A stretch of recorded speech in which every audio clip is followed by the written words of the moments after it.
Siguraduhin yung hindi makakatakas yan. Sigaw ng isang lalaking dumukot kay Kian. Kahit nakatakip ang kanyang mga mata, ay naramdaman pa rin ni Kian ang paglabas ng lalaking boss ng sindikatong dumukot sa kanya. Inantay ni Kian na lumipas ang ilang oras dahil masisigurado niyang matutulog ang kanyang mga bantay. Dahil sanay na si Kian sa mga ganong pangyayari sa kanyang buhay, simula noong bata pa lamang siya ay madali na lang sa kanya ang kumawala sa pagkatali sa kanyang mga kamay. Dahan-dahang inalis ni Kian ang takip sa kanyang mga mata. Tama nga siya, ang kanyang mga bantay ay mahimbing ang mga tulog. Kinakabahang gumapang papalapit si Kian sa pintuan. Pinagdarasal ni Kian sa mga oras na iyon na sana hindi siya mahuli sa kanyang pagtakas. Nang nakalapit na sa pintuan si Kian, ay tumayo na ito at dahan-dahang binuksan ang pintuan. Tumunog naman ang pintuan sa kanyang pagbukas, ngunit salamat sa Diyos ay masyadong malalim ang tulog ng kanyang mga bantay, kaya hindi nagising. Nang nakalabas ng pinto si Kian, ay kumaripas na ito ng takbo paalis ng kubong pinaglagyan sa kanya ng kanyang kidnappers. Takbo lamang ng takbo si Kian kahit nanghihina na ito at nanginginig na ang kanyang mga paa sa kakatakbo. Kung binamalas ka nga naman talaga, oo.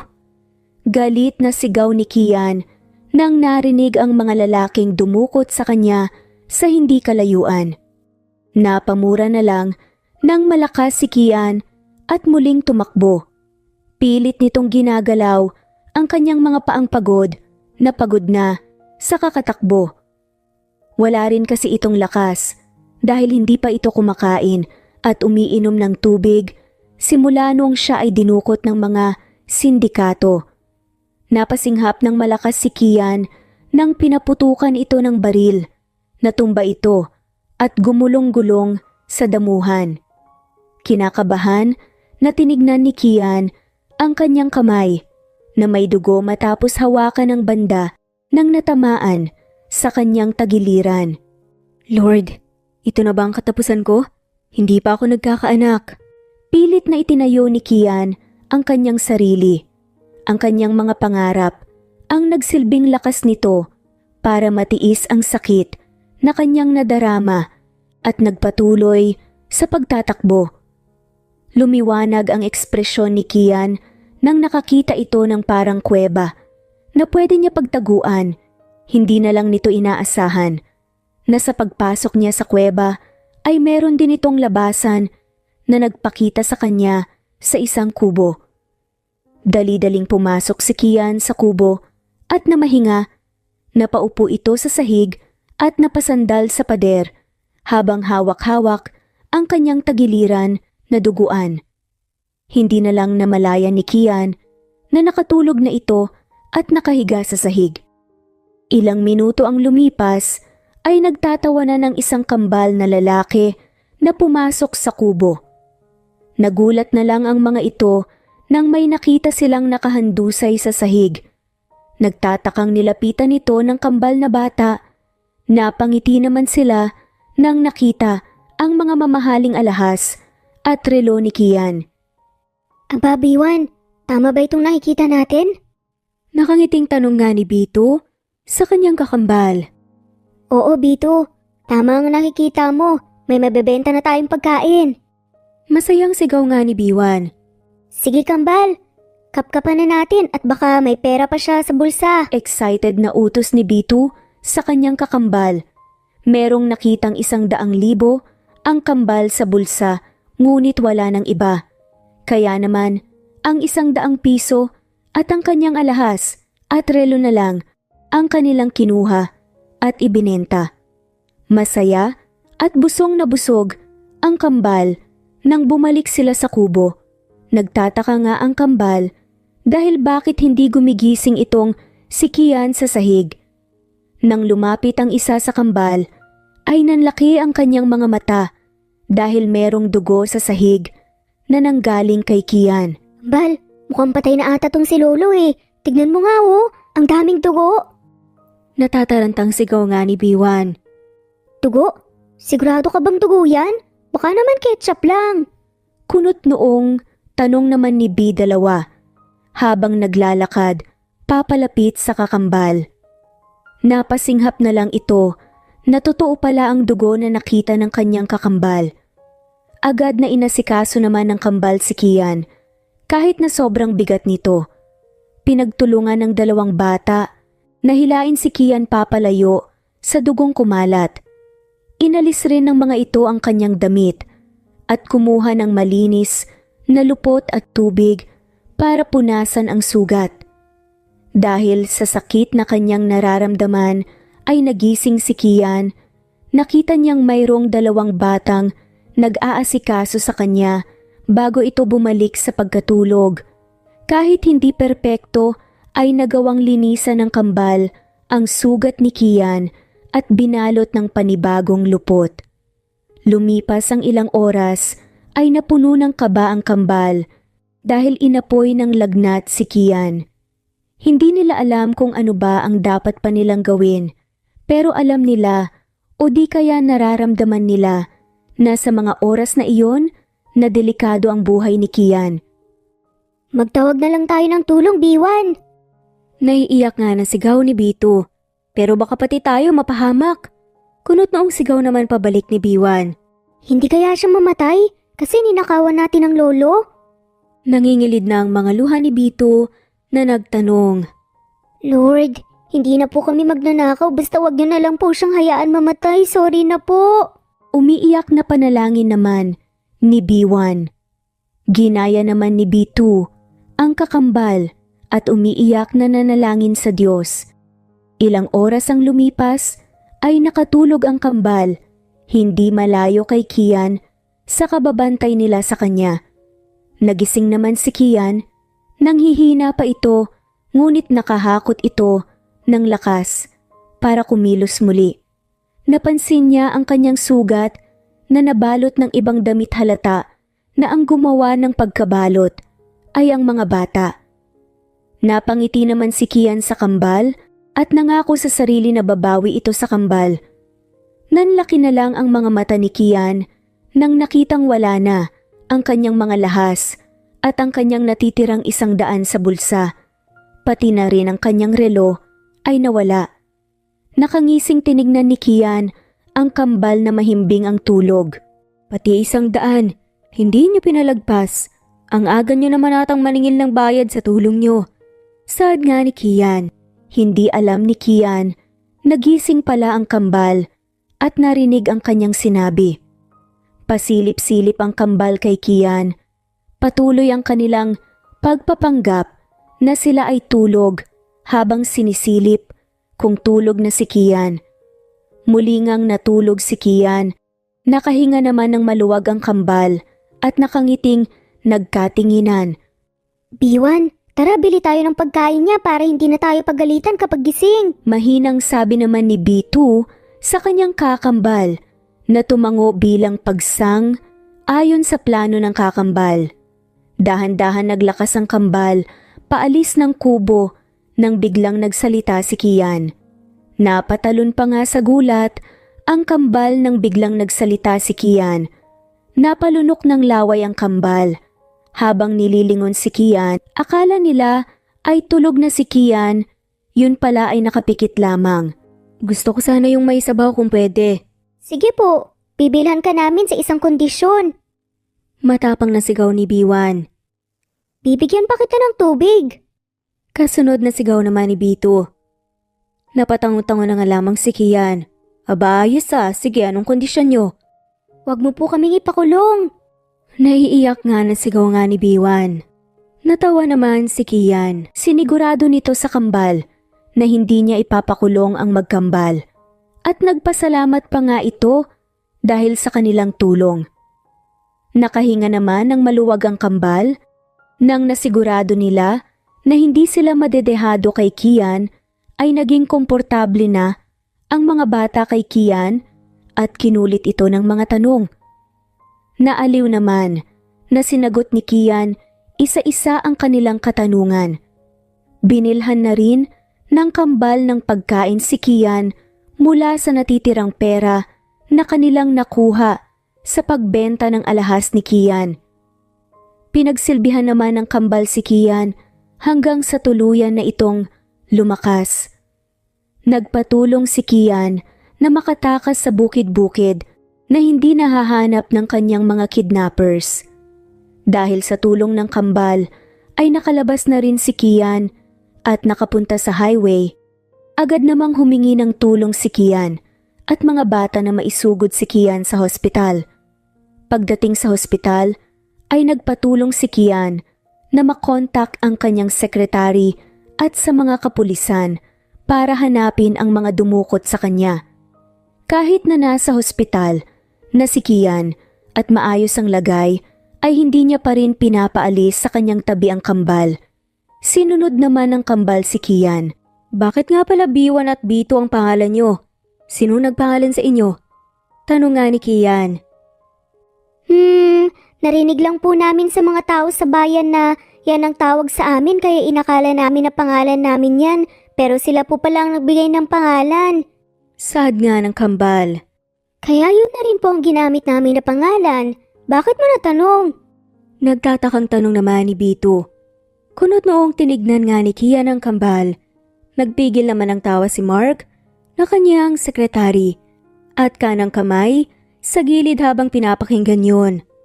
Lolo, ganun na ba talaga ako katanda tignan sa paningin nyo para tawagin nyo pa akong lolo? Ano pong itatawag namin sa'yo? Mas matanda ka naman sa amin ah. Hindi ba lolo na yun kasi matanda ka kaysa sa amin? Sunod-sunod nga na pagtatanong ng kambal kay Kian. Hindi na napigilan ni Mark ang matawa at natawa na nga rin ng napakalakas. Nagtatakang tinignan naman ng kambal kung bakit tumatawa si Mark. Lolo, bakit po tumatawa si Tito? Nagtatakang tanong nga ng isa sa kambal. Bakit siya tito, ako lolo? Sad naman ni Kian. Hindi po ba mas bata po siya sa'yo? Nakangusong tanong naman ng isang kambal. Mas lalong napalakas ang tawa ni Mark na inis naman si Kian at pilit na inabot ang kambal na nakaupo sa gilid ng kanyang kama at isa-isang binatukan. Nginusuan na lang ng kambal si Kian. Napabuntong hininga na lang si Kian sa kapilyohan ng kambal. Napatingin ito ng mabuti sa kambal at nag-isip ng napakaseryoso. Naiisip naman na ni Mark kung ano ang pinag-iisipan ni Kian ng mabuti. Nang nakapag-isip-isip na si Kian at nakapagdesisyon ay nginitian niya ang kambal. Gusto niyo bang sumama sa akin? Tanong nga ni Kian sa kanila. Natulala tuloy ang kambal at nagkatinginan silang dalawa.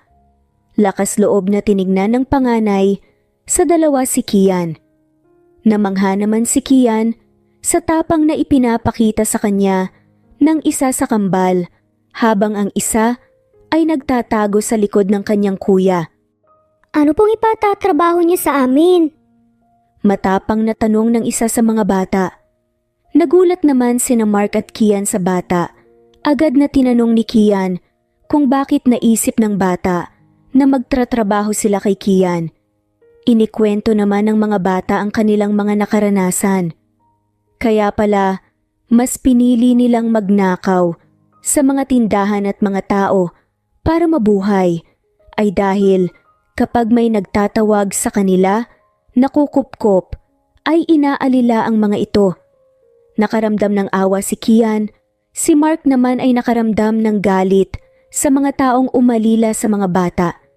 Hindi kayo magtatrabaho sa akin. Sagot naman ni Kian, nanlaki naman ang mga mata ng kambal sa narinig. Nagtatakang tiningnan ng kambal si Kian. Sa mga paningin ng kambal ay bakas ang pag-asa sa kanilang mga mata. Mark, pakiayos ang mga papers na kailangan para maging opisyal na ang aking pagampon sa kanila. Nangingilid ang luha ng mga kambal. Masaya ang dalawa dahil sa wakas magkakaroon na sila ng pamilya. Magkakaroon na sila ng magulang, ngunit dahil sa kanilang mga naranasan ay hindi agad ito naniwala kay Kian. Hanggang kailan mo kami kukunin? Hindi ba't magsasawa ka rin sa amin kaagad? Naluluha nga na saad nga ng kambal. Kahit anong mangyari ay simula ngayon, ako na ang inyong ama at kayong dalawa ang aking mga anak. Talaga? Hindi mo kami iiwan? Hindi mo kami kakawawain? Hindi mo kami ipamimigay? Hindi mo kami pababayaan? Totoo po ba yan? Sunod-sunod na pagtatanong ng mga kambal. Pilit na iniupo ni Kian ang kanyang sarili at ipinatong ang kanyang magkabilang kamay sa mga ulo ng kambal. Natigil naman sa pag-iiyak ang kambal at napatulala na lamang kay Kian. Lahat ng iniisip nyo, hindi ko gagawin kaya huwag kayong mag-alala. Ang mahalaga lang sa akin ay lumaki kayo ng maayos at masaya sa buhay habang malusog. Simula ngayon ako na ang papa ninyo at kayo na ang mga anak ko. Naiintindihan nyo ba? Tumango-tango ang kambal at niyakap si Kian. Hindi nila aakalain na dumating na rin ang araw na kanilang pinapangarap. Si Mark naman ay hindi rin napigilan ng maluha. Hindi niya aakalain na ang kanyang demonyong boss ay magkakaroon ng mga anghel na mga anak. Bakit ka umiiyak dyan? Hindi ko talaga magawang ma-imagine, pwede palang magkaanak ang demonyo ng mga anghel? Pangasar pa nga ni Mark kay Kian. Nainis naman si Kian, kaya naman inutusan na nitong asikasuhin ang mga papers ng kambal at nagpahanap pa ng bagong malilipatan. Pinasigurado rin nito na ang bagong bahay na kanilang matitirhan ay merong kwartong naayos para sa mga bata. Napaawang naman ang bibig ni Mark sa daming trabaho na ibinigay sa kanya. Inis na sinabihan muli ni Mark ng demonyo si Kian bago tuluyang umalis sa hospital. Nang gumaling si Kian, ay sakto namang naayos na ni Mark lahat ng inutos ni Kian sa kanya. Namamangha ang kambal nang nakita ang bahay na kanilang tutuluyan simula sa araw na iyon. Talaga po ba? Dito po muna kami titira? Pwede ba kaming tumira rito talaga? Hindi makapaniwalang pagtatanong ng kambal kay Kian. Nakangiting hinaplos nga ni Kian ang ulo ng kambal. Sinabi nito na simula sa araw na yon ay doon ang kanilang bahay na magkakasama silang titira doon. Nagustuhan niyo ba ang bahay at kwarto niyo? Tumangutango naman ang cute na kambal. Oo, Tito Kian. Nagustuhan po namin ang kambal ko. Nagniningning ang mga matang sigaw ng isa sa kambal. Napakaganda po ng bahay, maraming salamat po tito. Masayang sigaw naman ng isa pang kambal. Papa na ang itawag mo sa akin. Dahil ako na ang papa nyo, Kurt at Kit. Namilog ang mga mata ng kambal. Muling napaluha ang mga bata. Nagkatinginan ng kambal at masayang nagyakapan. Yay! May pangalan na tayo! Oo nga, ako si Kurt at ikaw naman si Kit. Sad nga ng kambal. Napatawa ng bahagya si Kian. Bagay na bagay sa inyong pangalan nyo, Kurt at Kit. Simula roon ay masaya nang namuhay ang kambal. Bilang anak ni Kian, nakapag-adjust na rin ang mga ito sa bago nilang buhay at komportable nang tinatawag si Kian na kanilang ama. Nagsimula na rin itong ipatutor ni Kian para makapasok na sa eskwela sa susunod na pasukan. Nahuli na rin ang mga sangkot sa kanyang pandurukot, naging tahimik ang kanilang buhay, buong pusong tinanggap naman ng ina ni Kian ang kambal bilang kanyang mga apo. Dahil sa kanyang pagkaaliw sa mga bata, ay iniisip niyang dapat may ina silang kinikilala. Sino-sinong mga babae ang hinanap ng ina ni Kian. Ngunit ni isa ay hindi ito nagustuhan ni Kian hanggang sa naipakilala sa kanya si Bea at Eliza. Isang babaeng successful na may sariling career, ngunit ni isang emosyon ay wala itong pinapakita. Kaya tinatawag itong boring na babae. Ngunit, sa pagtingin ni Kian naman kay Eliza, ay parang hindi niya magugustuhan ang mga bata. Sa huli, ang binalak ni Kian ay piliin na kanyang mapapangasawa ay si Eliza. Balak nitong makipag-usap sa kanya matapos sabihin ang kanyang kasal sa mga bata. Samantalang ang mga bata na kasama ni Kian ay nawala sa kumpanya ni Kian. Tinakbuhan kasi ng kambal si Mark na nagbabantay sa kanila at ngayon hindi na nila alam kung saan pa sila pupunta. Nabunggo naman ng kambal si Eliza na napuno agad ng galit sa mga bata. Tignan niyo naman ang mga dinadaanan niyo, mga gusgusing bata. Inis na sigaw nga ni Eliza. Nakinatakot nga ng kambal. Sorry po, nawala po kasi kami. Hindi po namin sinasadya. Naiiyak nga na sabi nila Kit at Kurt. Kay Eliza, kahit na? Ano namang pake ko kung nawawala kayo? Tignan nyo na dumihan nyo yung damit ko. Alam nyo ba kung magkano to? Galit na sigaw ni Eliza. At akmang sasampalin sana ng mga bata nang biglang humarang si Bea. Hoy, hindi mo kailangan pagbuhatan ng kamay ang mga bata ha? Saad naman ni Bea. Magsasalita pa sana si Eliza nang biglang dumating si Kian. Agad namang tumakbo sa mga bisig ni Kian ang kambal. Galit na tiningnan ni Kian si Bea. Inakala nito na siya ang dahilan kung bakit umiiyak ang mga bata. Agad namang nagsumbong ang kambal sa kanilang ama. Nabali ng galit ni Kian kay Bella kay Eliza. Nang biglang, anong kaguluhan to, Eliza? Kian?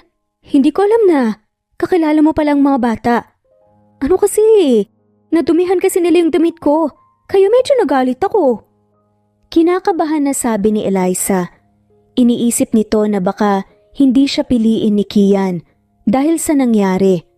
Malamig na tinignan ni Kian si Eliza at pinakilala ang kambal bilang kanyang mga anak. Napasinghap naman si Eliza at sinubok na lambingin ang kambal. Ngunit lumayo lamang sa kanya ang kambal. Sinabihan na lang ni Kian si Eliza na mag-uusap sila sa susunod na araw. Hinarap naman ni Kian si Bea at nagpasalamat. Ngunit walang ibang nagawa si Bea kundi tumingin lamang sa kambal. Iniisip nito na kapag buhay pa ang kambal niyang mga anak, ay sigurado kaedad nila Kit at Kurt. Miss Bea? Takang tanong naman ni Kian. Nawala naman sa pagkatulala si Bea at pilit nang hinitian si Kian. Muling nakapag-usap ang dalawa nang tinanong ni Kian kung matatanggap niya ba ang mga bata bilang sarili niyang anak, ay buong pusong tinanggap iyon ni Bea. Sa totoo niyan ay gusto niya lamang magpakasal dahil kinukulit na siya ng kanyang pamilya. Kaya noong narinig niya na naghahanap ng mapapangasawa, si Kian ay agad nitong kinausap ang ina ni Kian. Dahil sa pagkawala ng kambal na anak ni Bea, ay inisip niya na tadhana na lang na maikasal siya kay Kian para maging ina sa kambal. Simula sa mga oras na iyon ay nangako si Bea na aalagaan niya at mamahalin ang kambal para hindi matulad sa pagkawala ng sarili niyang kambal na anak. Kasal? Ikakasal ka po, Papa? Curious na tanong nga ni Kurt. Ano ba ang kasal? Nakakain ba yun? Nagtatakang tanong naman ni Kit. Hindi. Ibig sabihin ng kasal ay magiging mama na natin siya. Mabait na pagpapaliwanag ni Kurt sa kakambal. Ang kinilalang boring na tao ay biglang natawa sa kakulitan ng kambal nang nakita ni Kian ang mga ngiti ni Bea na hindi niya inaasahan na makikita niya ay doon naging buo ang kanyang desisyon na si Bea ang kanyang pakakasalan. Oo, siya ang magiging mama niyo matapos naming ikasal. Sigurado ka bang okay ka lang sa akin? Tanong nga ni Bea kay Kian. Oo, tsaka mukhang gusto ko rin kasi ng mga bata. Kaya mas mabuti na ang babaeng pakakasalan ko ay magugustuhan ng mga anak ko. Ganun ba? Sige, gagawin ko ang lahat na makakaya ko para maging mabuting ina sa kambal. Hindi mawari ng babae kung bakit agad siyang napapayag. Yay! May mama na rin kami! Masayang sigaw ng kambal. Naging tahimik naman ang kasalan nila Kian at Bea. Basta sa ibang tao ay seryoso at walang emosyong pinapakita si Bea. Ngunit kapag ang kanyang kaharap ay ang mga bata punong-puno ng mga emosyon ang kanyang muka. Naiilang sa mga unang araw ni Bea si Kian, ngunit nang tumagal ay naging komportable na rin ito. Samantalang si Kian naman ay napapaisip kung paano niya mawawasak ang pader ni Bea. Naiinis kasi ito kung minsan dahil hindi siya pinapansin ni Bea na parang wala lang ito, ngunit pagdating sa kambal ay grabe na lang ang kanyang atensyon na ibinibigay sa kanila. Bakit ba napakaseryoso mo dyan? Baka isipin ng mga tao na may ginagawa kang trabaho eh. Kung alam lang nila, ako ang naghihirap sa lahat. Kunot noong sabi nga ni Mark, pagkapasok niya sa opisina ni Kian. Mark, tapatin mo nga ako. Naubos na ba ang sex appeal ko, ha? Napatawa ng bahagya si Mark. Ano ba namang tanong yan? Teka, tungkol ba ito sa robot mong asawa? Curious na tanong nito. Isang ngiti ko lang. May mga babae nang kinikilig pero sa kanya, parang wala lang ako eh. Ibig sabihin meron ka nang nahanap na katapat mo. Babaeng hindi naapektuhan sa mga pagka-prince charming mo. Tumatawang pagtatanong ni Mark. Hindi naman napinansin ni Kian ang mga pangaasar ni Mark. Nag-isip ito ng mga paraan kung paano niya makukuha ang buong atensyon ni Bea at ano ang kanyang dapat gawin para makita ang iba't ibang emosyon na pinapakita ni Bea sa mga bata. Mama, ang hirap naman pong mag-plus. Kaya nga po mama alam naman na po namin magbilang. Nakangusong pagrereklamo at sabi nga nila Kurt at Kate sa ina. Magsasalita na sana si Bea nang biglang dumating si Kian. Nakahanap kasi ito ng oras para umuwi at sumabay sa kanila sa pagtanghalian. Nagulat naman ang mga bata, sobrang namimiss na rin kasi nila ang kanilang ama. Matapos kasi ang kasal ay parati na lamang si Kian sa opisina at marami itong tinatapos. Wala namang effect kay Bea ito, hindi ito natuwa o hindi man lang ito nagulat. Kumain na ba kayo? Hindi pa, kakain pa lang. Sagot nga ni Bea. Mabuti naman kung ganon. Tara at sabay-sabay na tayong kumain. Okay, sad nga ni Bea. Napangiwi naman sa inis si Kian kay Bea. Para kasing walang ganang makipag-usap ni Bea kay Kian, ngunit sa kanyang harapan ay muli niyang nakita ang pag-iba ng pakikitungo ni Bea sa mga bata. Kambal, maghugas muna ng mga kamay ha, pagkatapos ay umupo na kagad rito. Opo, Mama. Masayang sigaw naman ng Kambal. Napangiti na lang si Bea. Ilang linggo pa lang sila nagsasama ng Kambal ay sobra-sobrang pagmamahal na ang kanyang nararamdaman sa mga bata. Alam niyang hindi ang Kambal ang anak niyang matagal nang wala. Pero sa kabila ng lahat ay tinuturing niyang sa kanya mismo nanggaling ang Kambal at buong puso niya itong minamahal. Ang problema lang ay si Kian. Kahit anong paghaharang niya sa kanyang puso ay minsan nararamdaman nito ang pagwawala ng kanyang dibdib sa tuwing naririnig si Kian. Kaya naman hindi man lang niya makausap ng maayos si Kian at agad na tinatapos ang kanilang pag-uusap. Dahil sa nangyari sa nakaraan ni Bea ay hindi nito magawang magtiwala at magmahal ng panibago.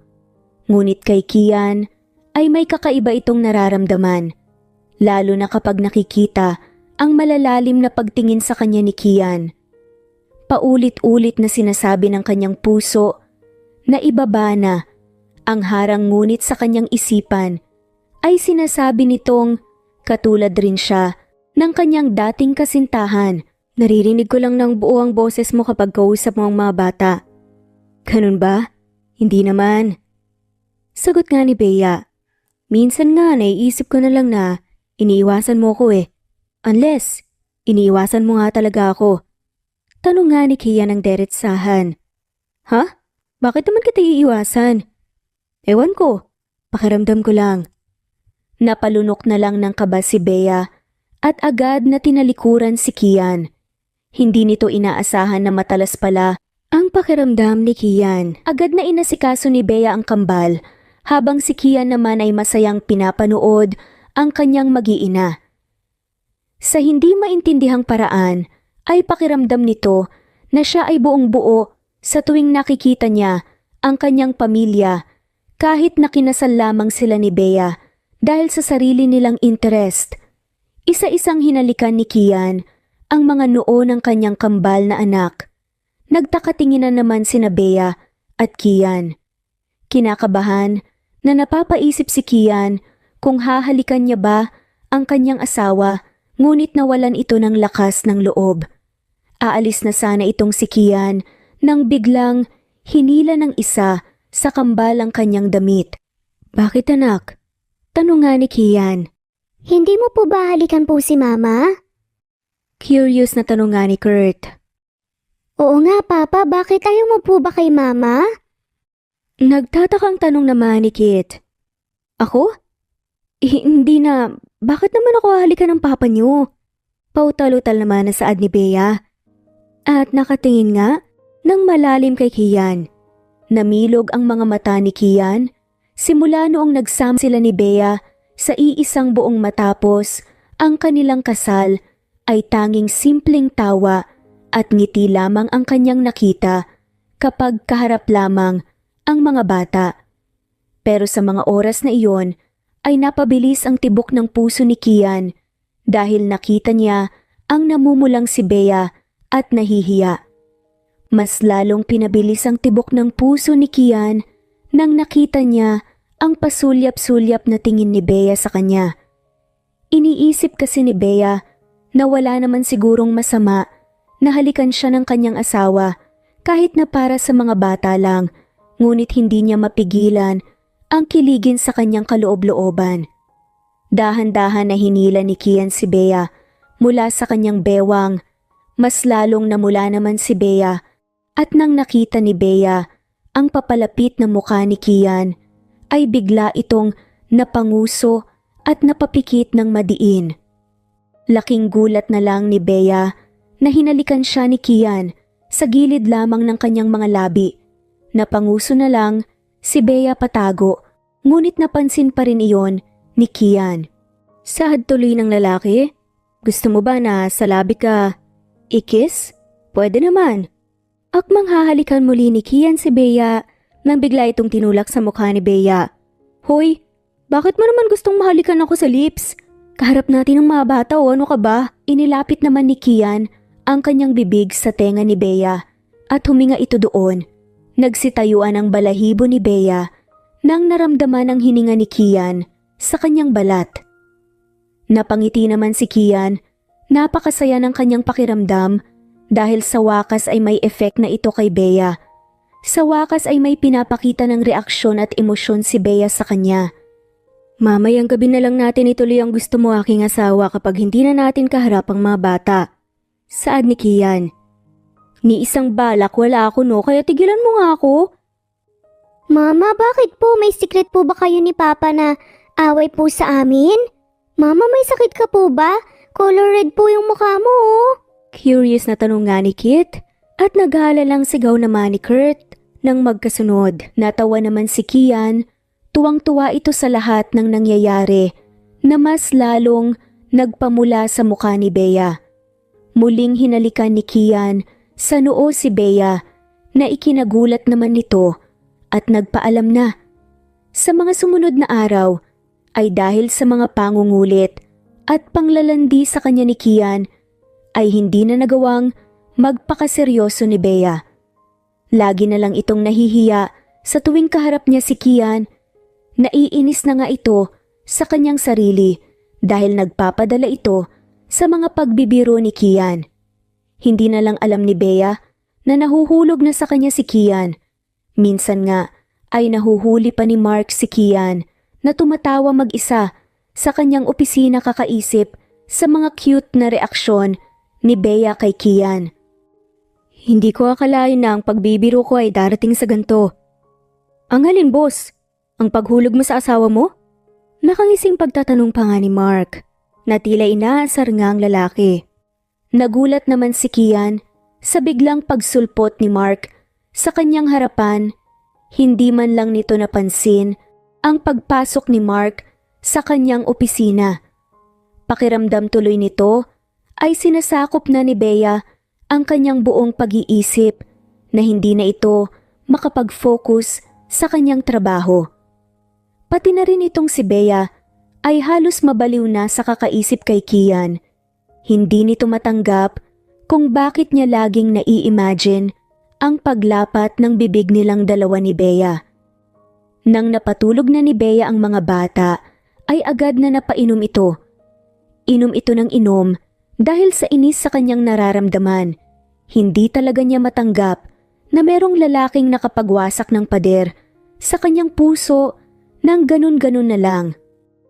Hinding-hindi na ako magpapa-apekto sa kanya. Hindi na talaga. Kala niya. Kinabukasan ay nanindigan si Bea. Sa kanyang pangako sa sarili, hindi na ito nagpatinag sa mga panlalambing sa kanya ni Kian. Dahil sa hindi pagpansin ulit ni Bea kay Kian, ay naisipan nito na bumili ng bulaklak.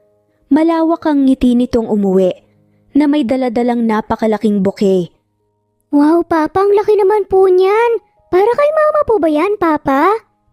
Masayang tanong naman nila Kurt at Kit. Tumango-tango naman si Kian. Oo, para kay mama niyo ito. Asan ba ang mama niyo? Magsasalita na sana ang mga bata nang biglang dumating sa sala si Bea na may hawak na merienda ng mga bata.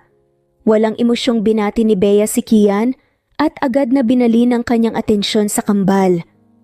Nakangiti pa nga itong si Bea habang pinagmamasdan na kumakain ang kanyang mga anak. Napanguso naman sa inis si Kian dahil sa hindi pagpansin sa kanya ni Bea. Lumapit si Kian kay Bea at hinalikan ito sa pisngi, ngunit walang naging reaksyon si Bea. Kahit na sa kanyang kaloob-looban ay nagwawala na ang kanyang dibdib sa presensya ni Kian.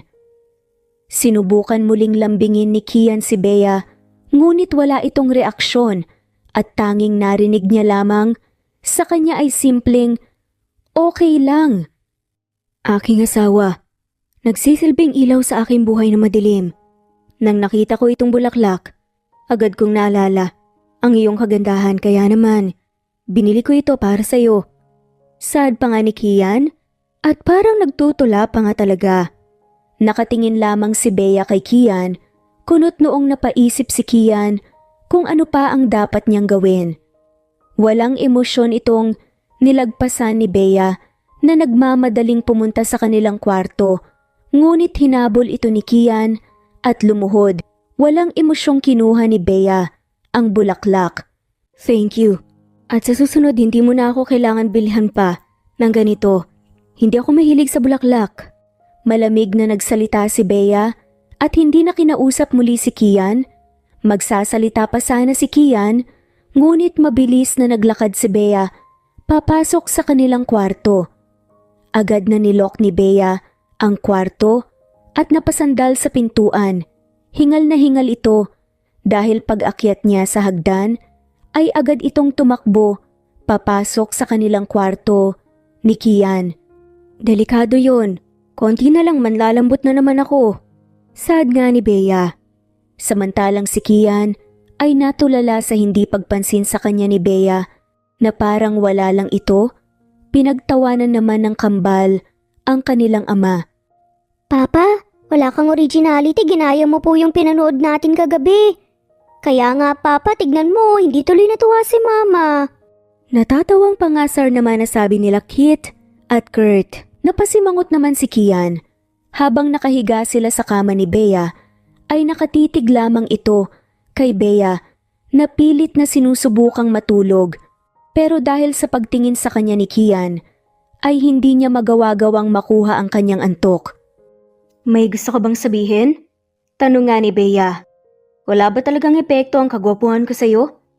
Tanong ng deretsahan naman ni Kian. Ano ka ba? Kahit sino namang babae hindi maapektuhan ng pagbibiro mo. So ibig mong sabihin, kapag ipaparamdam ko ang sensiridad ko sa'yo, maniniwala ka na sa akin? May pag-asa na ba ako? Tanong nga ni Kian. Agad namang minulat ni Bea ang kanyang mga mata para sana harapin si Kian habang sila ay nag-uusap, Ngunit laking gulat na lang nito na nakitang napakalapit na ng mukha ni Kian sa kanya.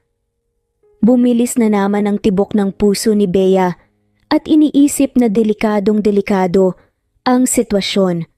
Dahan-dahang nilapit ni Kian ang kanyang muka at hinalikan si Bea. Ang mahigpit na paghawak ni Bea sa kumot ay unti-unti niya nang nabibitawan sa simpleng paghalik ni Kian sa kanya. Marahan na kinagat ni Kian ang ibabang labi ni Bea at tiningnan ng seryoso sa mga mata si Bea. Napalunok naman si Bea, ngunit sa huli ay ipinikit niya muli ang kanyang mga mata at binuksan ang kanyang bibig para bigyan ng access si Kian. Napangiti naman si Kian at hinalikan muli si Bea ng malalim. Napahawak naman si Bea sa batok ni Kian habang sila ay naghahalikan na dalawa. Nang naramdaman na ni Kian ang pag-init ng kanyang katawan, ay unti-unti niyang binagalan ang paghahalik kay Bea at unti-unti itong tinigil. Nginitian ni Kian nang napakalawak si Bea at hinalikan sa noo. Matulog na tayo at baka hindi ko mapigilan ang sarili ko. Sad nga ni Kian. Tahimik na tumango si Bea at tinalikuran na si Kian. Ang balak nilang matulog ay hindi matuloy-tuloy dahil mulat na mulat ang kanilang mga mata kakaisip sa halik na nangyari sa kanilang dalawa.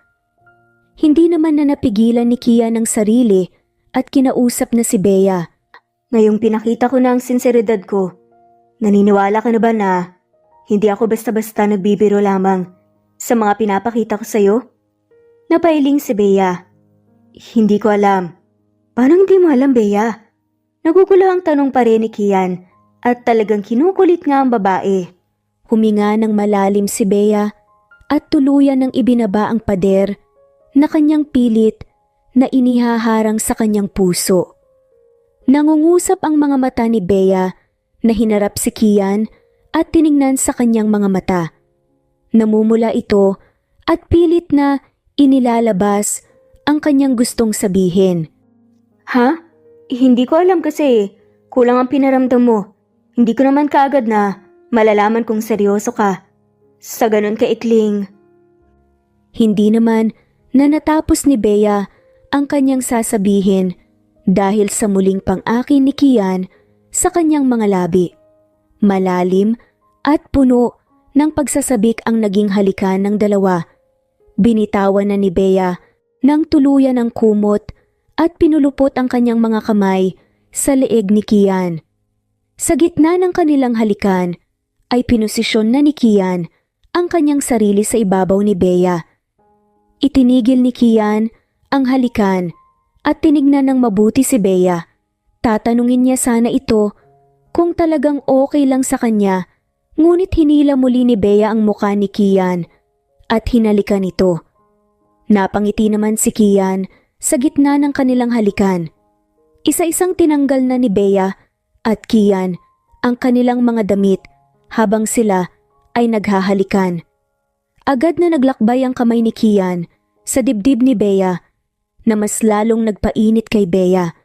Hindi aakalain ni Bea na mararamdaman niya ang ganong klaseng pakiramdam. Pakiramdam niya sa mga oras na iyon ay merong kuryente sa bawat haplos ni Kian sa kanyang katawan. Pinaunlanan naman ni Kian ng halik ang buong katawan ni Bea hanggang sa napunta siya sa legs ni Bea. Napaungol ng malakas si Bea dahil sa napakasensitibong pakiramdam nito sa kanyang legs. Napangiti naman si Kian. Gustong-gusto nitong nakikita ang mga emosyong lumalabas kay Bea dahil sa kanya. Sinakop ng bibig ni Kian ang ibabang parte ni Bea. Ito ang tuluyan ng nagpabaliw kay Bea.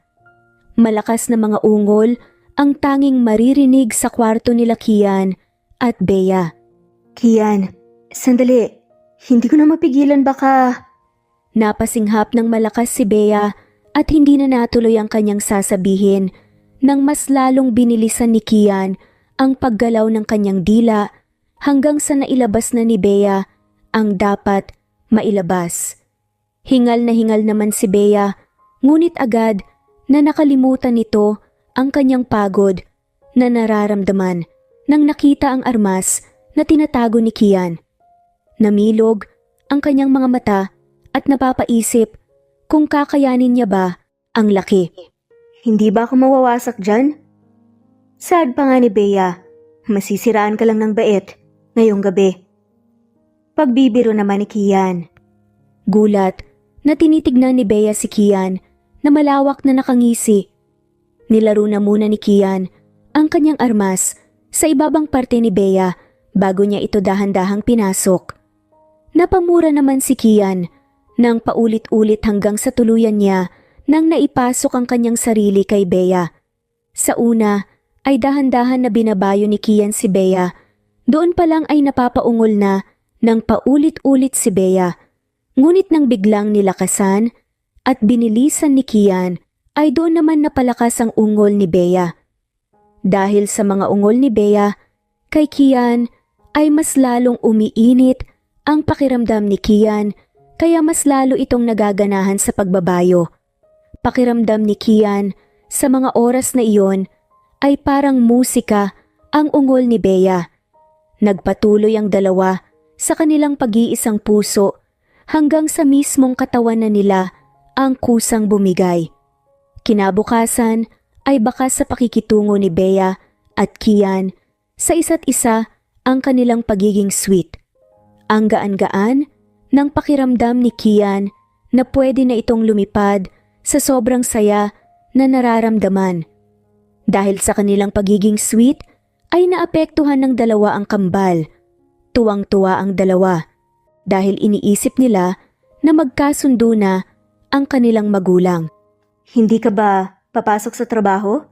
Tanong nga ni Bea. Nako, ang sarap naman ng ganito. Ikaw na ang kusang kumakausap sa akin ng lambing pa ng pananalita mo. Pwede na akong mahimatay nito sa sobrang tuwa. Alam mo ikaw, matagal ko nang napapansin ang corny mo. Natatawang saad na nga lamang ni Bea. Pero ang corny na asawa mong to ang nagpabaliw sa'yo kagabi. Malakas na hinampas ni Bea si Kian sa braso na ikinatuwa naman ni Kian. Namumulang nahihiya si Bea dahil iniisip nito na baka may makarinig sa sinasabi ni Bea. Simula noon ay pati si Mark ay napapansin na ganap ng mag-asawa sina Bea at Kian. Makikita mo rin ang pagmamahalan nila Bea at Kian. Si Kian naman ay masaya na dahil sa wakas binuksan na ni Bea ang kanyang sarili ng tuluyan para kay Kian. Ngunit sa kabila ng kanilang kasiyahan ay parating napapanaginipan ni Bea ang kanyang dating kasintahan, ang ama ng kambal niyang anak. Napapanaginipan nito ang araw na tinakas ng kanyang ex ang kambal sa hospital dahil sa hindi nito pagpayag sa kasalan nilang dalawa. Nang pinahanap ni Bea ang kanyang mga anak, ay nabalitaan nitong naaksidente ang kotse at patay na ang kanyang kasintahan. Sinabi rin sa kanya na dahil sa pagsabog ng kotse at maliit na katawan ng mga sanggol, ay baka tuluyan ng nasunog ang kanilang katawan kaya hindi nila mahanap ang bangkay ng kambal na anak ni Bea. Samantalang si Kian naman ay hindi maalis sa kanyang isipan ang balat na kanyang nakita sa likuran ni Bea. Parehas na parehas kasi ito sa balat ng kambal na kanyang nakita sa tuwing pinapaliguan niya ito. Dahil si Kian, ang kasabay ng kambal sa pagligo ay hindi pa ito nakikita ni Bea. Isang gabi ay mas grabing bangungot at nagparamdam kay Bea at napasigaw ito habang nakatulog. Dahil dito ay nagising si Kian at pilit na ginigising si Bea. Maawa ka, wag ang mga bata. Parang awa mo na, mga anak ko. Bea, gumising ka. Nananaginip ka. Saad naman ni Kian habang nag-aalala. Malakas na napasinghap si Bea. Nang nagising ito, ramdam na ramdam pa rin nito ang pagtangay ng kanyang anak at ang binalita ng pagkamatay ng kanyang kambal na anak. Humagulgol sa pag-iyak si Bea. Niyakap naman ito ni Kian habang punong-puno ng pag-aalala. Nang nagawang kumalma ni Bea, ay agad na kumuha ng gatas si Kian at ibinigay kay Bea. Kumusta ng pakiramdam mo? Nag-aalalang tanong nga ni Kian. Ayos na ako, salamat. Bea, hindi naman sa nangihimasok ako pero asawa mo ko. Kung ano man ang gumagambala sa'yo, sa isipan mo, sabihin mo sa akin na tutulungan kita na humanap ng paraan kung ano man yan. Napailing-iling si Bea, pero hindi ko alam kung saan magsisimula. Take your time. Hindi ako mawawala sa tabi mo. Sad naman ni Kian. Matagal na napaisip si Bea, ngunit sa tuwing tinitignan niya ang mga mata ni Kian, ay may kakaiba itong binibigay na pakiramdam kay Bea. Pakiramdam ni Bea ay safe ito at mapagkakatiwalaan niya ng buo ang kanyang asawa. Huminga ng malalim si Bea para humugot ng lakas ng loob. Doon ay napag-isipan na ni Bea na aminin ang kanyang nakaraan kay Kian. May matagal akong kasintahan. Nagkaroon kami ng anak na kambal. Nung nabuntis niya ako, niyaya niya akong magpakasal ngunit hindi ako pumayag sa kasal dahil sa kanyang pananakit. Pambababae at adik sa kanyang bisyo. Nung nabuntis ako, naisipan ko ang makipaghiwalay na sa kanya bago pa ako manganak. Akala ko okay na noong naghiwalay kami dahil sa pagtanggi ko sa kasal na kanyang inalok. Pero isang araw, nang panganak na ako, kinuha niya ang aming anak. Hinang-hina ako noon dahil kambal ang anak ko, kaya kahit sinubukan ko siyang habulin, hindi ko nagawa. Nagulat nga si Kian sa kwento ni Bea. Asan ang mga anak mo? Punong-puno ng awa si Kian. Alam na nito ang kalalabasan ng kwento. Either nawala ang kanyang anak o inilayo na ng dati niyang kasintahan at hindi na muli nakita. Nanginginig ang mga labi ni Bea sa gusto niyang sabihin. Hanggang sa mga oras na iyon ay hindi niya pa rin matanggap ang pagkawala ng kanyang mga anak. Lasing na nagmamaneho ang dati kong kasintahan hanggang sa nabunggo sila at sumabog ang sasakyan. Tanging ang katawan lang ng dati kong kasintahan ang natagpuan.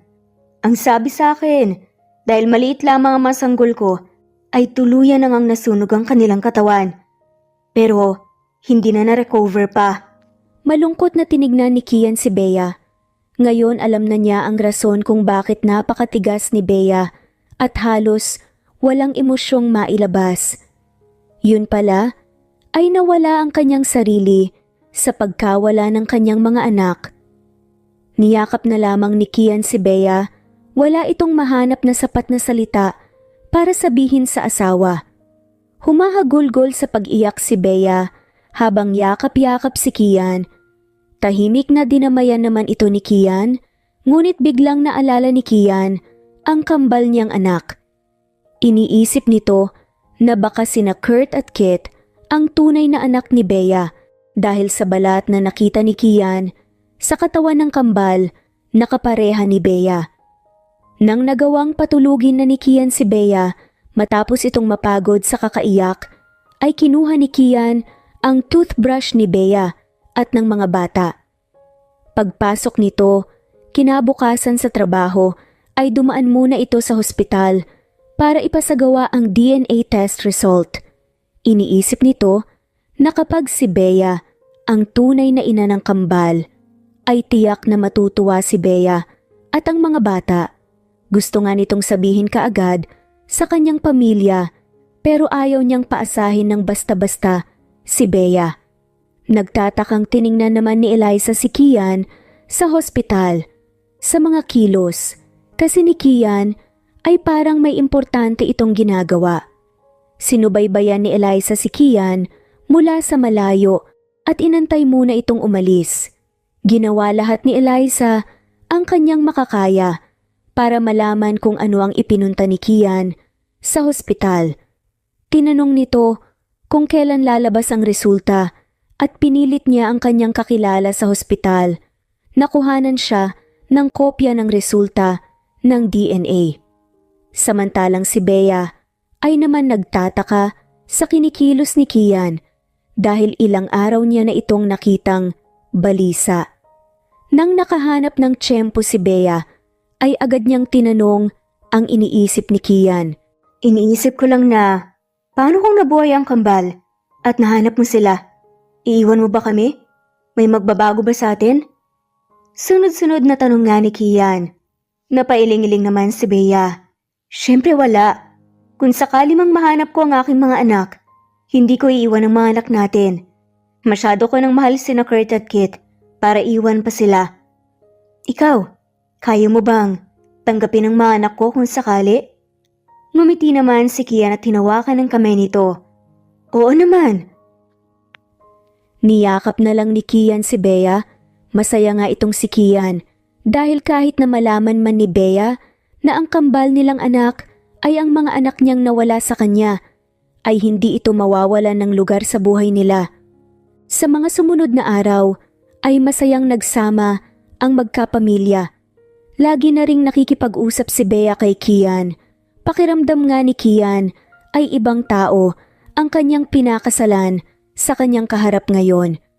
Masayahin na at tuluyan nang nag-open up si Bea sa kanya. Minsan nga ay nagugulat itong si Kian dahil nilalambing na rin siya ni Bea kaya lagi niya itong hindi pinapakawalan buong gabi. Naging masaya ang pamilya nila Bea at Kian. Lalong-lalo na ang kanilang kasal. Ngunit sa isang iglap ay nagbago ang lahat dahil sa panggugulo ni Eliza. Nang natanggap ni Kian ang resulta ay natuwa ito at naging excited na ipaalam kay Bea na ang kambal ay ang tunay niyang mga anak na inakala niyang patay na. Samantalang naunahan ito ni Eliza kaya naman nagkagulo-gulo na ang lahat. Buti na lang at nakasalubong kita rito sa mall. Masungit na sabi ni Eliza kay Bea na abala sa pagbibili ng gamit para sa kambal. Noong una ay hindi ito maalala ni Bea, ngunit nang binanggit ni Eliza kung sino siya ay naalala niya ang muntik niyang pananakit sa kambal niyang anak. Ano naman kung nakasalubong mo ko? Sad naman ni Bea. Nakaising sabi naman ni Eliza, wala lang. Gusto lang sana kitang kamustahin. Nag-aalala kasi ako sa iyo lalo na't nalaman kong namatayan ka ng mga anak. Tila nangaasar pa nga na saad nito. Nagtaka naman kaagad si Bea kung paano nalaman ni Eliza ang tungkol sa bagay na iyon.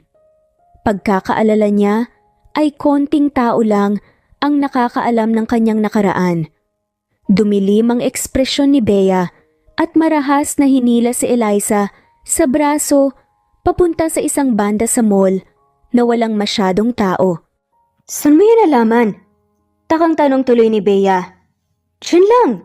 Piniimbestiga kita matapos kong malaman ang ginawa ni Kian.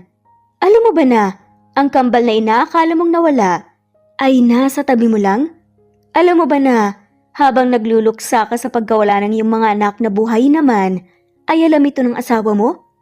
Tumawa-tawa pa nga si Eliza. Kaawa-awa ka naman. Saad muli nito.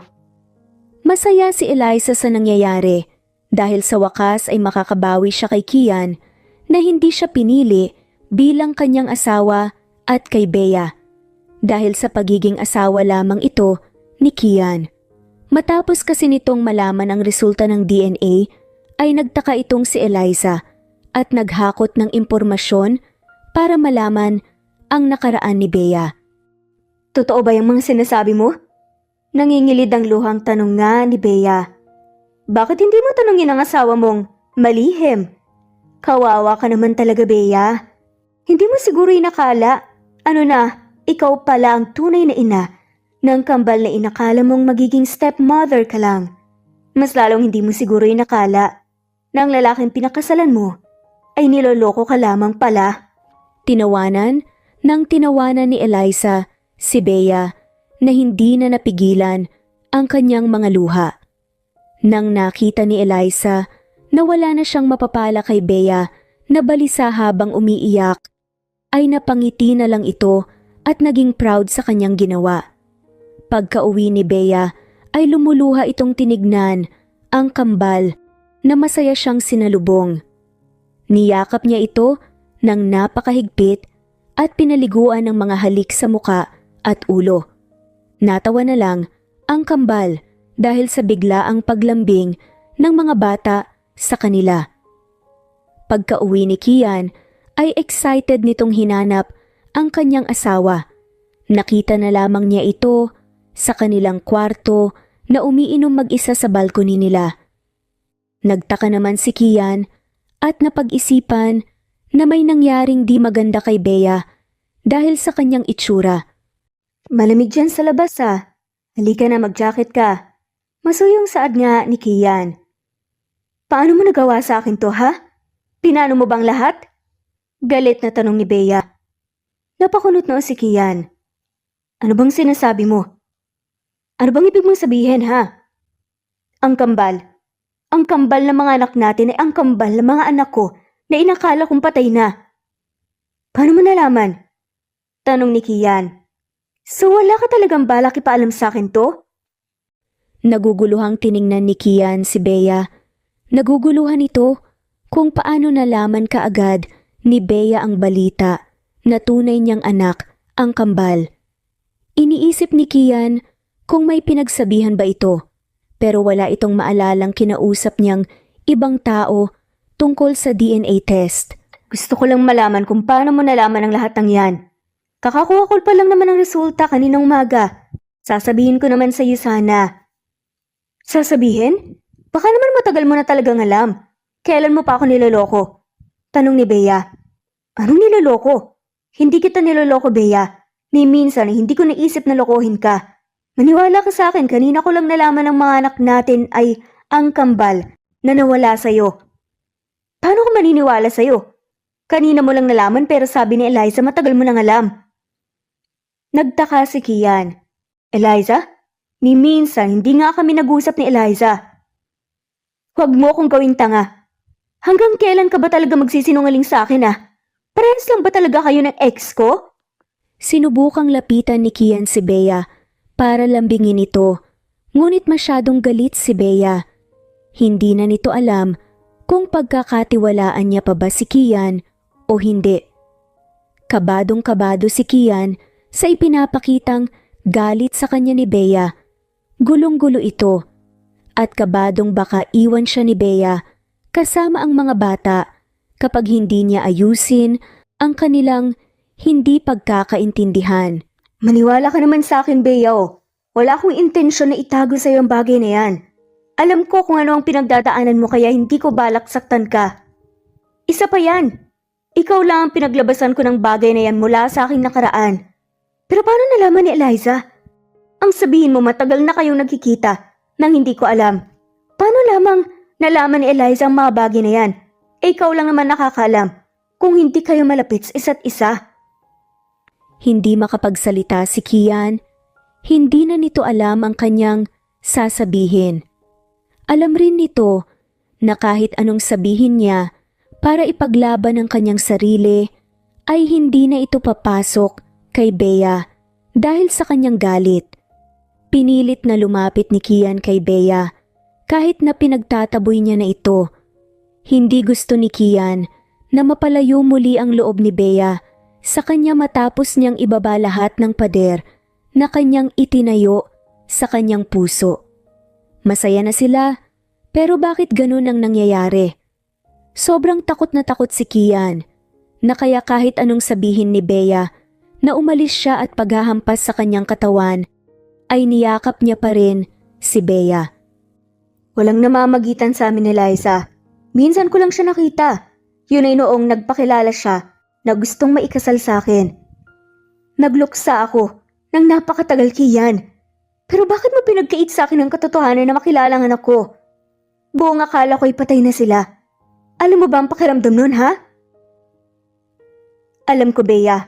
Alam ko. Pero sana maniwala ka naman na wala akong intensyon na saktan ka. Dahil lang dito, walang namamagitan sa amin ni Eliza at wala akong pinagsabihan ng nakaraan mo. Pati ang bagay na ikaw ang tunay na ina Nang kambal ay ngayon ko lang nalaman. Paniwalaan mo naman ako, Bea. Nagmamakaawa ako sa'yo. Hindi ko kaya. Kailangan ko muna ng oras para mag-isip. Saad naman ni Bea. Namilog ang mga mata ni Kian, hindi nito matanggap na napalayo agad ang loob ni Bea sa kanya. Kahit anong ginawa ni Kian na pagmamakaawa ay hindi na ito pinansin ni Bea. Kinuha nito ang kanyang mga gamit at lumipat sa ibang kwarto. Nalulungkot si Kian na nagkaroon ng hidwaan sa kanilang relasyon. Sa mga sumunod na araw ay hindi na muli kinausap ni Bea si Kian. Kahit anong subok ni Kian makipag-usap dito.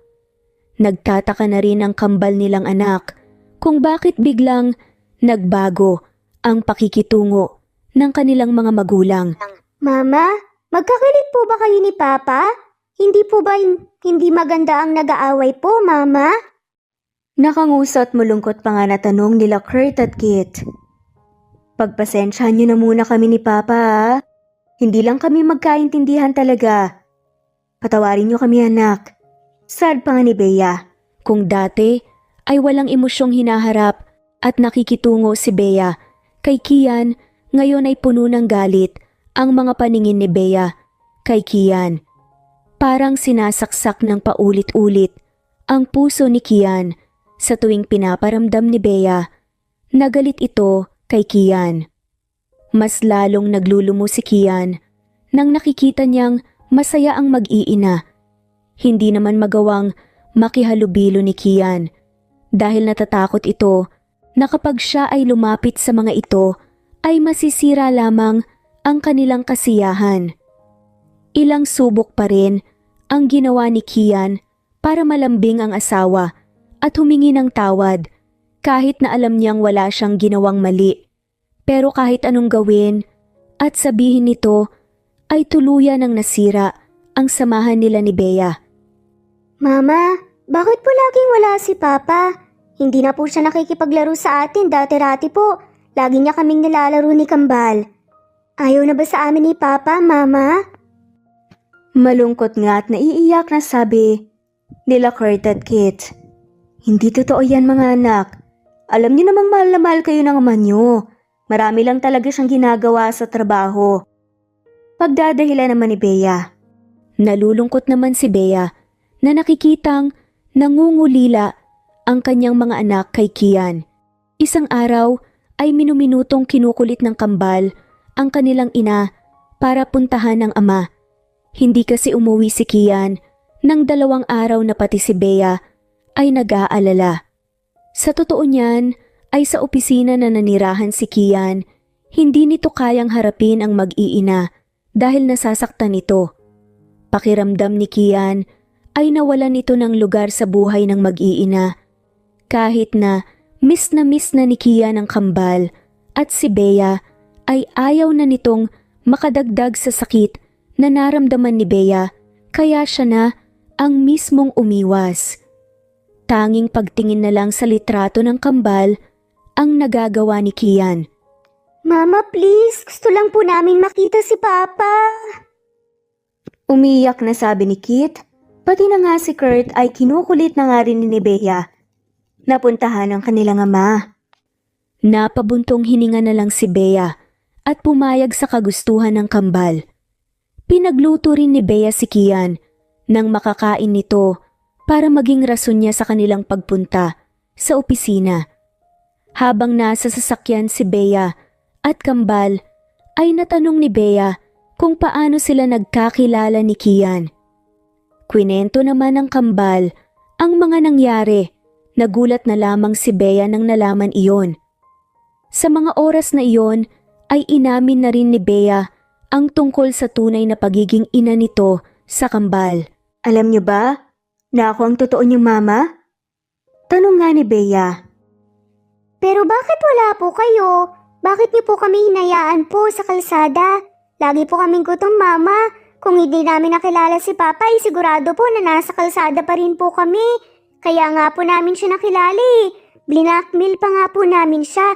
Kaya muntik kaming makulong dahil wala po kaming makain. Malungkot nga nasabi ng Kambal kay Bea. Niyakap naman ni Bea ang kambal at humingi ng tawad. Sinabi na lang nito na nawala ang kambal sa kanya at matagal niya nang hinahanap ang mga ito. Agad namang napatawad ng mga bata si Bea dahil kung hindi daw sila nawala kay Bea ay hindi nila makikilala ang kanilang papa. Namilog na lang ang mga mata ni Bea. Nakaramdam ito ng pagsisisi sa naging trato niya kay Kian. Dahil lamang sa nagpakain ito sa kanyang galit, ay hindi niya na pinakinggan si Kian at sinisi siya sa lahat ng nangyari. Kahit na ang totoo ay walang ginawang mali si Kian. Napaluha si Bea. Naiinis ito dahil kinailangan pa niyang kausapin ang kambal para ma-realize ang importansya ng kanyang asawa, hindi lamang sa kanyang buhay, pati na rin sa kanyang mga anak. Imbis na magpasalamat si Bea dahil minahal at kinupkop ni Kian ang kanyang mga anak sa mga bagay na hindi dapat isisi sa kanya. Hindi na makapag-antay si Bea na makapunta sa opisina ni Kian. Gusto niya na itong makita at makipag-ayos dahil sa totoo lang niyan ay pati siya ay na-miss ito, lalo na sa gabi. Nahihirapan itong matulog dahil hinahanap niya ang presensya ni Kian sa kanyang tabi. Samantalang si Kian ay kunot noong tinitignan ang babaeng malakas ang loob na nagpakita sa kanya. "Anong ginagawa mo rito?" Tanong nga ni Kian. "Alam mo, naisip ko nung una ay sisiraan ko lang kayong mag-asawa pero ngayon, naisip ko na gusto ko nga talaga kita. Hindi na okay ang inyong kasal, Kian. Wala ka na ring lugar para sa mag-iina. Nahanap na nila ang tunay nilang mga kadugo. Pwede mo nang hiwalayin si Bea at magsimula ng panibagong buhay. Magsimula ng pamilya na totoong para sa'yo." Desperadang sabi nga ni Eliza. Hindi makapaniwala si Kian at nag-init ang kanyang buong muka dahil sa galit. "Ano bang pinagsasasabi mo, Eliza? Matapos mo akong siraan sa asawa ko ngayon, gusto mong sirain ang pamilya ko?" "Oo, hindi kami magkadugo ng mga anak ko pero anak ko pa rin sila. Ako pa rin ang ama ng kambal. Totoong pamilya ko sila." Naiibang ka na ba? Hanggang kailan mo ipipilit ang sarili mo sa isang pamilya na hindi ka naman talaga kasama, Kian? Dahil ba sa kasal niyo ni Bea, kaya ka nagkakaganyan? Wake up, Kian! Inis na sigaw naman ni Eliza kay Kian. Dagdag pa nga nito, "Hindi mo rin ba nakikita? Disgrasyada ang babaeng yun, hindi kayo bagay." Matagal nang kinakatakutan ni Kian ang mga sinabi sa kanya ni Eliza. Natatakot ito na dahil sa galit ni Bea sa kanya ay maghiwalay sila at kunin ang mga bata.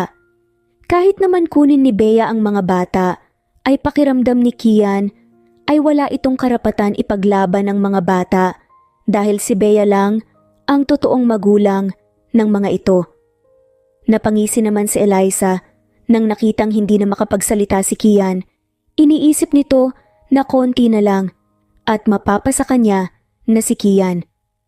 Laking gulat na lang nito nang biglang pumasok si Bea sa opisina ni Kian at malakas na pinagsasampal ito. Nanlalaki ang mga mata ni Kian sa nangyari. Nagulat ito dahil bakit meron sa kanyang opisina si Bea. Dahil sa mga nangyayari, ay agad na kinuha ni Mark ang kambal at inilayo muna sa opisina. Mabuti na lang at sinamahan niya ang mga ito papunta sa opisina ni Kian. Sad nga ng palaban na si Bea. Ganyan ka na ba kadesperada para agawin ang asawa ko? Ano pa bang problema mo? Meron na sa'yo ang mga anak mong akala mo patay na. Tapos hindi mo pa rin pakakawalan si Kian? Wala naman ng papel sa'yo. Si Kian ah. Bakit hindi mo papakawalan? Galit naman na pagsisigaw ni Eliza. Asawa ko kasi si Kian. Siya nga man ang mga anak namin. Anong walang papel? Hindi kami mabubuong pamilya kung wala si Kian. Hindi mo lang gustong agawin ang asawa ko, Eliza, kundi gusto mo pang mawala ng ama ang mga anak ko. Pero ipaglalaban ko siya. Naiintindihan mo ba yon? Ha? Magsasalita pa sana si Eliza nang sumigaw si Kian at nagtawag ng security. Kinaladkad paalis ng mga security si Eliza. Sinubukan pang magsalita ni Eliza, ngunit hindi na siya pinansin ng mag-asawa. Sinubukan din ni Eliza ang lumaban para saktan si Bea, ngunit hindi niya nakayanan ang lakas ng mga security. Hindi na natapos ni Bea ang kanyang sasabihin nang bigla itong niyakap ng mahigpit ni Kian. Napakahigpit ng yakap ni Kian kay Bea. Mas lalong nalungkot si Bea dahil matapos ng lahat ng kanyang pagtataboy at galit na binuhos kay Kian, ay nayayakap pa rin siya ni Kian. I'm sorry. Saad nga ni Bea.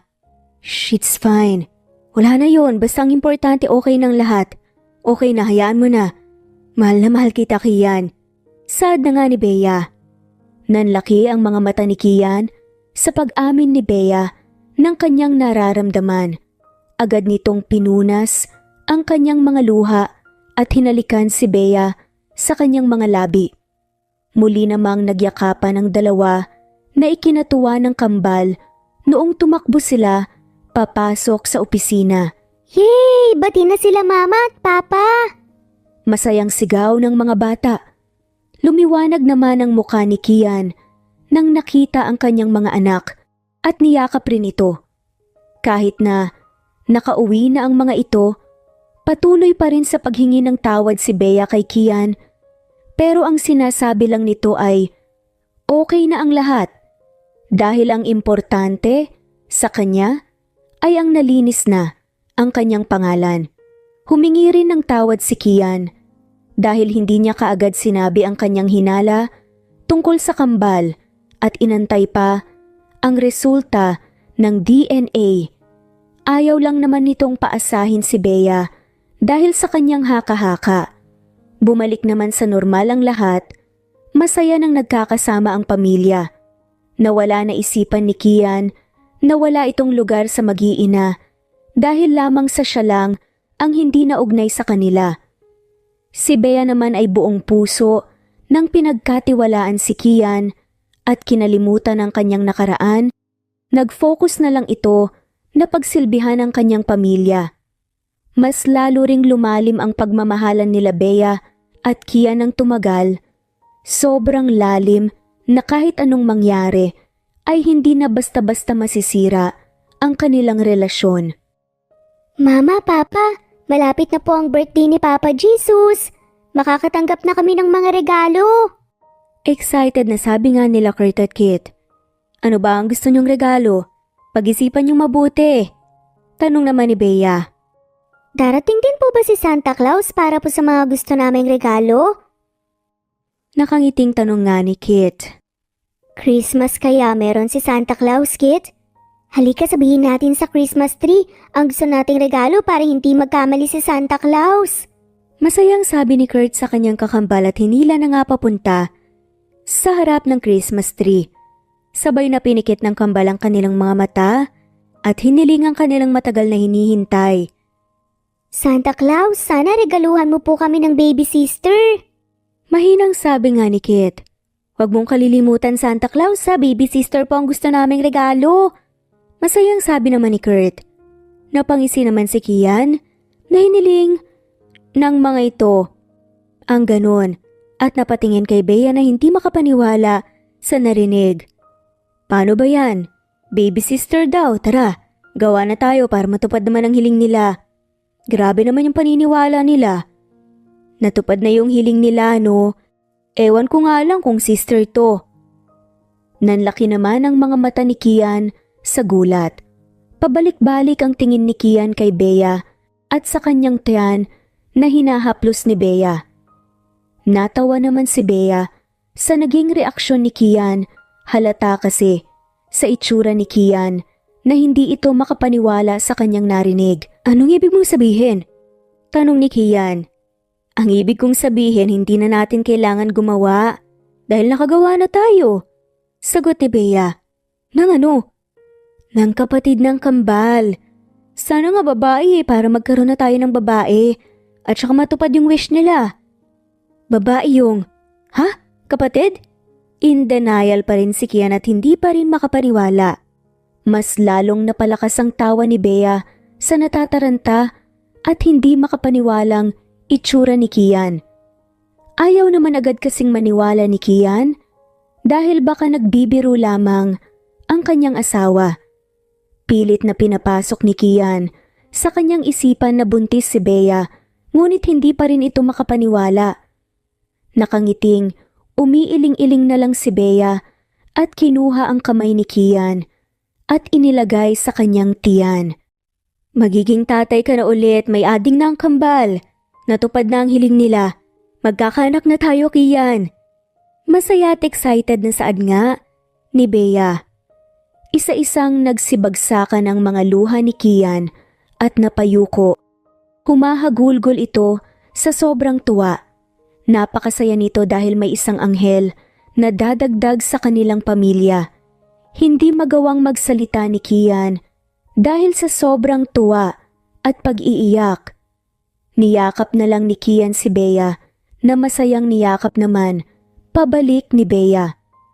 Dumating ang Pasko ay ilang buwan na ang tiyan ni Bea. Nagtataka na nga ang kambal at bakit lumalaki ang tiyan ng kanilang ina. Sobrang natuwa na lang ang mga ito nang nalamang babae nga ang kanyang dinadala. Nagsisitalo ng kambal dahil natupad ang kanilang hiling na magkakaroon na sila ng baby sister. Ilang taon ang lumipas ay muling ikinasal sina Kian at Bea. Nang nagtatlong taong gulang, ang unikaiha nila ay muling nasundan ito at laking gulat na lang ni Bea na kambal na lalaki muli ang kanyang iniluwal. Sobrang saya ng buhay nila Kian at Bea kasama ang kanilang mga anak. Napuno ito ng tiwala at pagmamahal na wala na silang ibang hihilingin pa. Laking pasasalamat rin ng mag-asawa sa Diyos dahil tuloy-tuloy ang kanilang mga blessing at patuloy na sumasaya ang kanilang pamilya. At dito na nga po nagtatapos ang kwentong pagmamahala nila Bea at Kian. Maraming salamat po at i-comment lamang po kung gusto niyo pong magpa-shoutout. Muli ito ang Cat Amazing Stories PH. Thanks for listening at shoutout po sa mga sumusunod.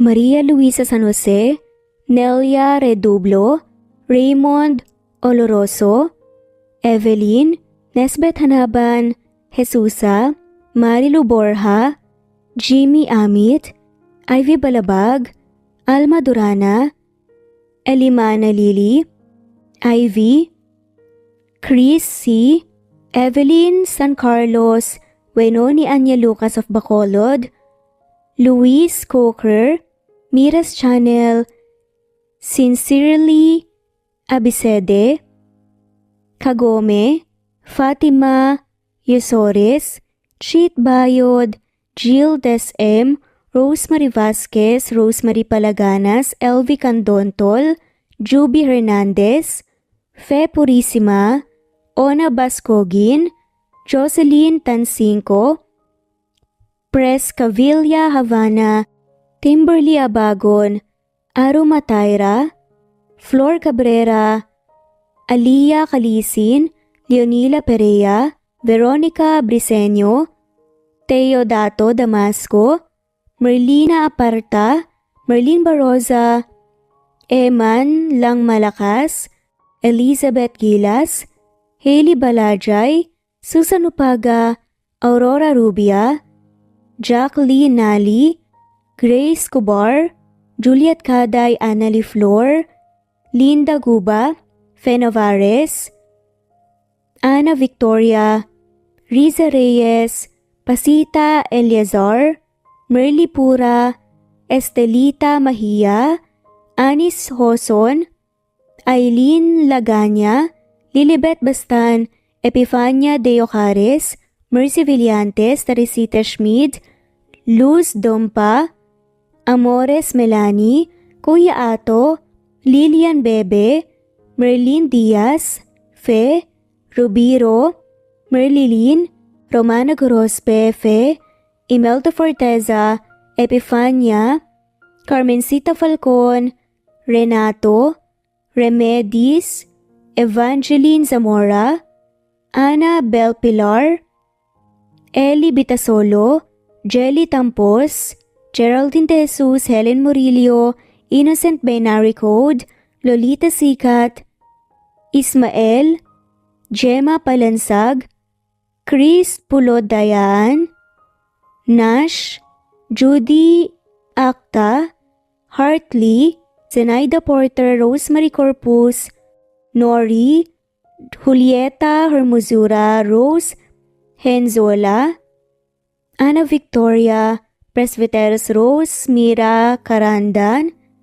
Jaime Dimatatak, Eliza Dimanlig of New York, Teresita Adolfo, Beauty, Sia, Margie, Florence Celino, Flor Cabrera, Rosario Ermeje, Liza, Estelita Mahia, Arumatayra, Rice Ordi, Alejandro, Veronica Briseño, Violeta Murillo, Teresita, Teresa Bulie, Christine Flores, Nesbet Hanaban, Flor Salvalion, Kuwait, Raquel Labay, Kuya Atok, Lani Pardillo, Eva Violeta, Presbyteros Rose, Amy Regalado, Teresita, Pres Cavilla Havana, Precious, Lilian Naubebe, Eli Evangelista Anderson, Marziel Arcilias,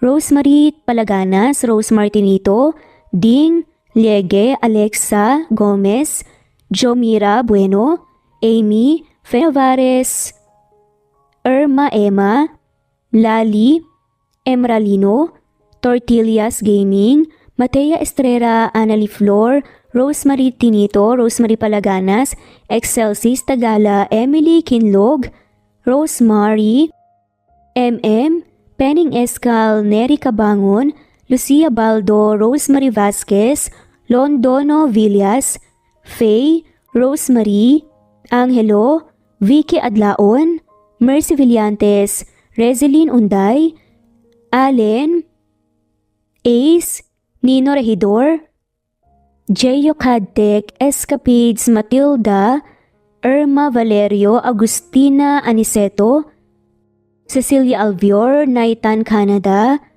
Lily Roda Barcial, Eli Ramirez, Doris Day Pangan, Lynn Lee of Macau, Reyes, Rebecca Tezuka, Noel Macero, Rizalina Credo, Michi Karch, Romel Carion, Juliet Panlilio, Lynn, Merlilyn Zenny Marion, Benoni Anya Lucas from Bacolod City, Merlina Aparata, Annalyn Nantes, Flordette, Lorena Utod, Faye, Anita Hernando, Roach Ann Rodriguez, at shoutout na rin po sa lahat ng mga walang sawang sumusubaybay. Maraming salamat po.